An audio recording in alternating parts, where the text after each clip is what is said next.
Yo, what's going on, everyone? It's Baze here, and today I'm here to bring you the Fury Warrior Guide for 12.1. I just want to say thank you to everyone for the support on the Arms Warrior Guide. It means a lot. It took a lot of time, so I'm glad everyone's loving it. But let's get straight into it. Now, the first thing you need to know is the tier set for 12.1. The tier set for Fury Warrior, the two-piece, is Raging Blow damage increased by 15%.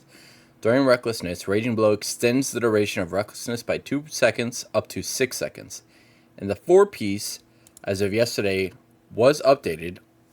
The 4 set is now Bloodthirst damage increased by 10%. During Recklessness, Bloodthirst increases the critical strike bonus of Recklessness by 3% up to 6%. It was 5%, and then it was up to 10%. But they changed this last night, so I'm just updating you guys on that.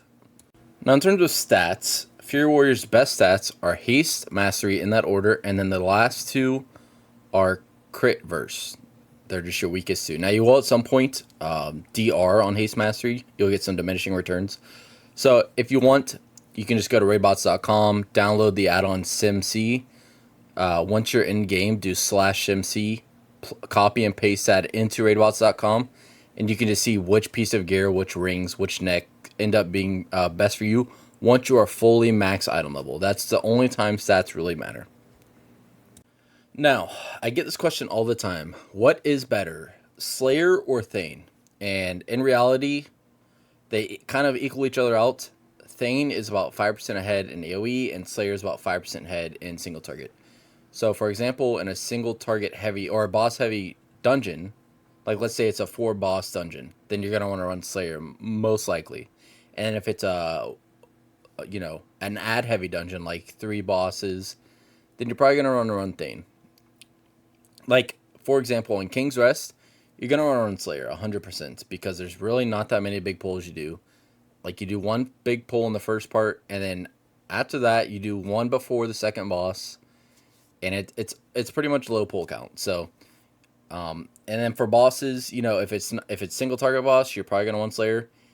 Maybe every now and then you'll probably want Slayer on some heavy ad fights that are like, the ads don't really live that long.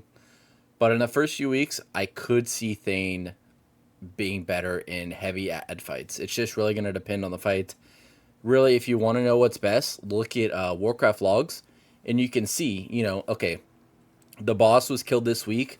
Let me go ahead and see what build's doing best on that boss. So really, it's just going to come down to early on performance. And then later in the weeks, as the ads die faster and faster, I'm sure Slayer will probably start taking a lead on that. But in pure single target fights, you're going to run on Slayer 100% of the time. Not even close. Alright, so let's talk about trinkets for a second. Your best 3 trinkets from Raid are going to be Zul'jin's Guillotine from second to last boss, Voracious Heart from last boss, and Gebo's Bag, which is from the council fight, the Lost Explorers. Those are your 3 best options for Raid trinkets. Now for Mythic Plus, you're going to go for the Vial of Volatile Venom, and then Idol of the Warloa. And then you can also get Keeper's Seething Core as well. That is also a third good trinket.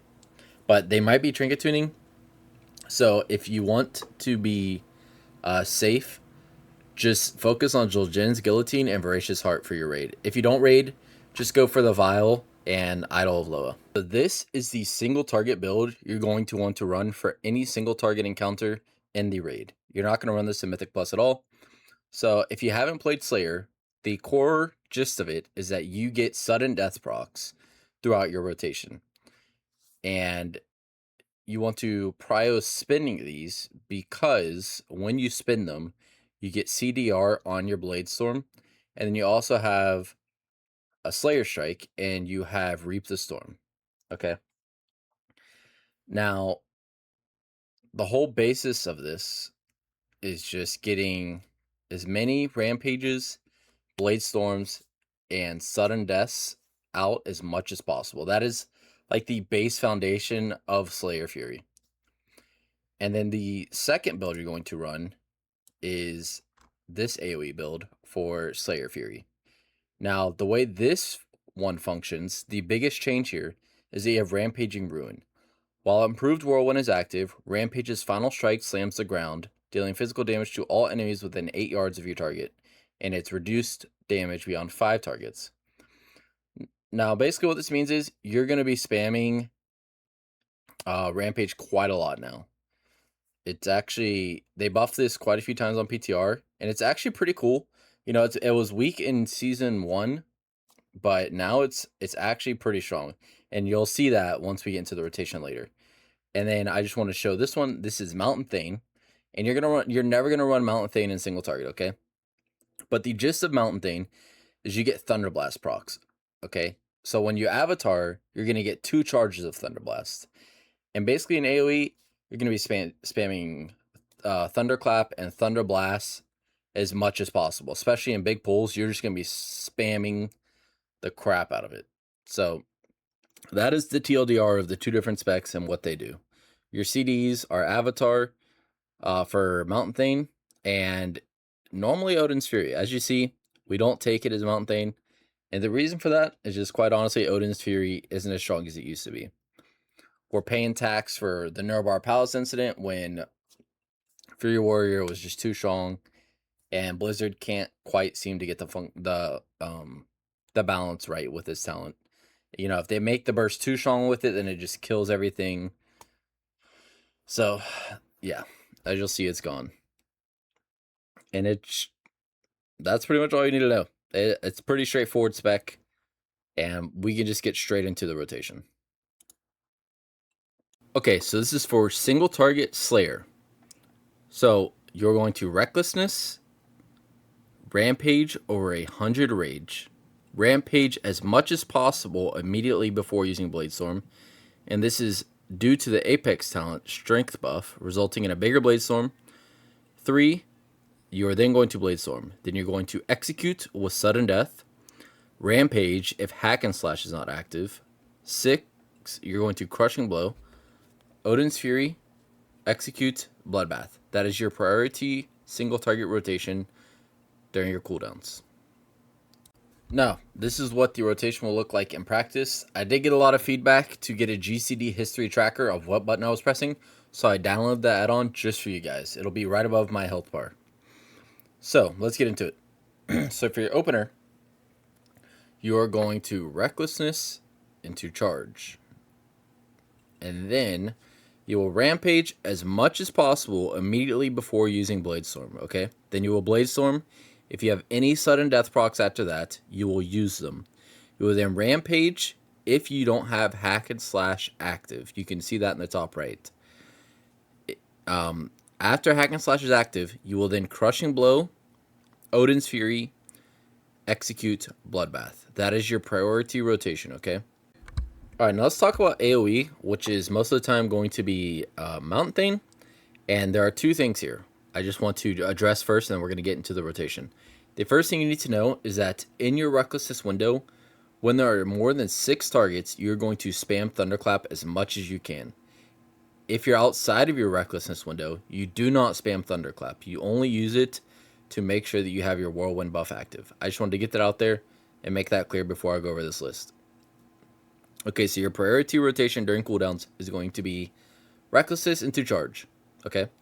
Then you're going to Rampage if you're not enraged, Thunderblast, Thunderclap if there are more than 6 targets, Rampage, Bloodbath, Crushing Blow with the Hack and Slash buff active, Rampage, Thunderclap, Crushing Blow, Execute. That is your priority rotation in AoE. Now for the sake of this rotation opener, just pretend that this is 6+ targets. You're going to Recklessness and Charge in, okay? After that, you're going to Rampage to get enraged.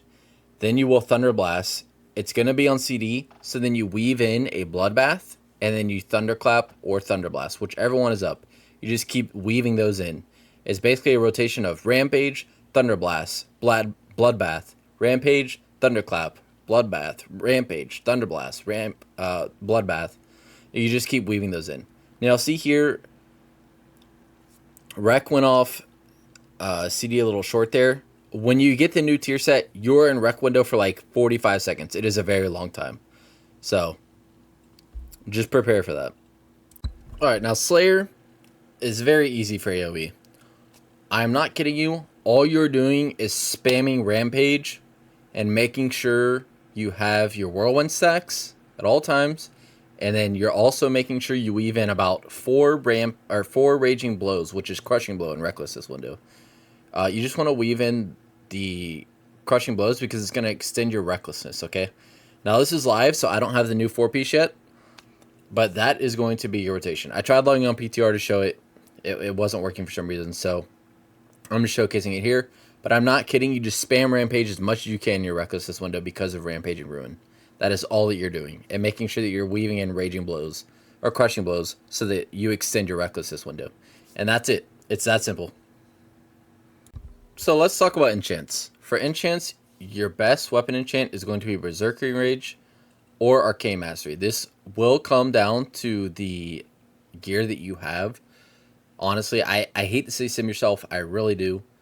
But it's really just going to come down to the stats that you have for your weapon enchant. Currently, Berserker's Rage is the best, but it could vary for you depending on the stats that you have. Again, like I said, for Helm, you just want to get Empowered Hex of Leeching. Shoulder, you want Emitter Soul's Grace. Chest, Mark of the Wild. Legs, Blood Knight's Armor Kit. Boots, Lynx's Dexterity. Ring, Zul'jin's Mastery. And again, this is also going to come down to the gear you have. Maybe your rings are just insanely heavy on Mastery that you happen to get. Now, for the diamond, it does change this tier. You're going to have the powerful Eversong diamond. And you just want to pair that with different color variations. And that is your best enchants right there. Now, the next topic we're going to talk about is Consumables. So your best flask is Blood Knights. Your best combat potion is Potion of Recklessness. The only time this isn't true is if Mastery isn't your best stat. If Mastery isn't your best stat, you probably want to use Light's Potential. You'll probably get more value out of that. That is also a sim thing. It just comes down to the gear that you have at the time. Make sure you get the new health potion, Concentrated Silver Moon Health Pot, by the way. A weapon buff, you want to make sure you use Delegian Phoenix Oil. Obviously, make sure you augment. And then for food, you're going to want the Blooming Feast. For personal, you can just craft Champion's Bento. It's very cheap to craft. Crafting. You're going to want to craft your bracers and boots. And you want to make sure you have the Adorned Fang embellishment. There is a lot of nuance to crafting this tier. There are a lot of weapon drops, so it's not really ideal to craft a weapon anymore. And another reason it's not ideal to craft a weapon is that the second to last boss drops a cantrip weapon that pairs with Guillotine's technique. So, I did talk about that earlier in the video, but that is something that comes into play here. Obviously, it's going to come into bonus rolls. There's a lot of variance with this stuff, so just know that's your best embellishment is Adorn's Fang, okay? If you want to craft a weapon, because that's what you want to do, that's your call, but that's not your best play.